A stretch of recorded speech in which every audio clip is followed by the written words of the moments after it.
ಅದು ಇಷ್ಟೇ, ಅದೇನಪ್ಪಾ ಅಂತಂತಂದ್ರೆ ನಿಮ್ಮ ಕೈಲಾದಷ್ಟು ಸಹಾಯ ಈ ಚಾನಲ್ಗೆ ಮಾಡಿ ಹಾಗೂ ನಿಮ್ಮ ಧ್ವನಿಯನ್ನು ಕಾಪಾಡಿಕೊಳ್ಳಿ.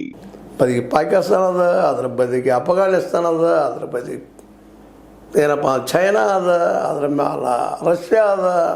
ಇತ್ತ ಮ್ಯಾಲಗಳಿಂದ ಹೋದ್ರೆ ಯುರೋಪ್ ಖಂಡಕ್ಕೆ ಹೋಗುವಂಥ ದಾರಿಗಳು ಸಾಕಷ್ಟದ.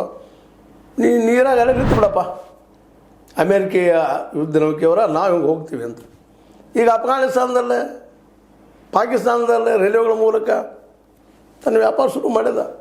ಚೈನಾ ಅಂತ ಬೆಲ್ಟ್ ಮಾಡಿಬಿಡೋದು, ರೋಡ್ ಬೆಲ್ಟ್ ಮಾಡಿಬಿಡೋದು. ಅವನು ಈಗಾಗಲೇ ಭಾರತ ಕೆಲವು ಭಾಗವನ್ನು, ಅಫ್ಘಾನಿಸ್ತಾನ ಕೆಲವು ಭಾಗವನ್ನು ತನ್ನ ಕೈ ಸುಪರ್ದ್ ತೆಗೆದುಕೊಂಡು ಚೈನಾ ಇರಾನದ ಎಣ್ಣೆನ ಒಯ್ತಾ ಇದೆ. ಇದು ಅಮೇರಿಕ ಎಲ್ಲಿ ನಿಂತು ಬಿಟ್ಟದ ನೀರಲ್ಲಿ. ಈಗ ಬರ್ತಾರೆ, ಆಗ ಬರ್ತಾರೆ, ಹಿಡಿಬೇಕು ಅಂತೇಳಿ ತಮ್ಮ ವ್ಯಾಪಾರ ಶುರು ಮಾಡ್ಯದ. ಅಷ್ಟೇ ಇರಾನ್ ಇದ್ದಿದ್ದು ಇವತ್ತು ಚೈನಾ ಮತ್ತು ರಷ್ಯಾದ ಬೆಂಬಲದಿಂದಾಗಿ ವಿಶ್ವದ ಅನೇಕ ದೇಶಗಳ ಜೊತೆಗೆ ತನ್ನ ಸಂಪರ್ಕ ಮಾಡ್ಕೊಳ್ತಾ ಇದೆ, ಗೆಳೆತನ ಮಾಡ್ಕೊಳ್ತಾ ಇದೆ. ಜೊತೆಗೆ ಅಮೇರಿಕೆಯಿಂದ ಕೊಲ್ಲಿ ರಾಷ್ಟ್ರಗಳಿಗೆ ರಕ್ಷಣೆ ಇಲ್ಲ, ಅನಗತ್ಯ ದುಡ್ಡಲ್ಲಿ ಹಾಕ್ಲಿಕ್ಕೆ ಹೋಗ್ಬೇಡ್ರಿ, ನಾವೆಲ್ಲ ಒಂದಾಗೋನು, ಹೊಸ ಸಂಘಟನೆ ಮಾಡ್ಕೊಳ್ಳೋನು, ಬಿಟ್ಬಿಟ್ರೆ ಅಮೇರಿಕಾನ ಅಂತೇಳಿ ಪ್ರಚಾರ ಮಾಡ್ತಾಯಿದ್ದಾರೆ. ಅದು ಮುಟ್ತಾ ಇದೆ.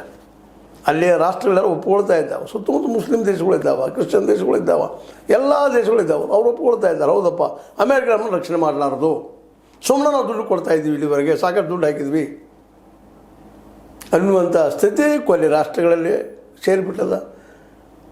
UAE ಇರ್ಬೋದು, ಅರಬ್ಗೆ ಇರ್ಬೋದು, ಕುವೈತ್ ಇರ್ಬೋದು, ಮತ್ತಾವುದು ಇರ್ಬೋದು, ಬಹ್ರೇನ್ ಇರ್ಬೋದು, ಇವೆಲ್ಲರೂ ಇವತ್ತು ಅಸುರಕ್ಷತೆ, ರಕ್ಷಣೆ ಇಲ್ಲಪ್ಪ, ಅಮೇರಿಕೆಯಿಂದ ನಮಗೆ ರಕ್ಷಣೆ ಮಾಡಲಿಕ್ಕೆ ಸಾಧ್ಯ ಇರೋದು, ಅದಕ್ಕೆ ಅದನ್ನು ಬೇಡ, ನಾವು ನಿಮ್ಮ ಶಸ್ತ್ರಾಸ್ತ್ರ ನಮಗೆ ಬೇಕಾಗಿಲ್ಲ. ಚೈನಾದಲ್ಲ ಶಸ್ತ್ರಾಸ್ತ್ರ ಯುದ್ಧ ಮಾಡಿದ್ರೆ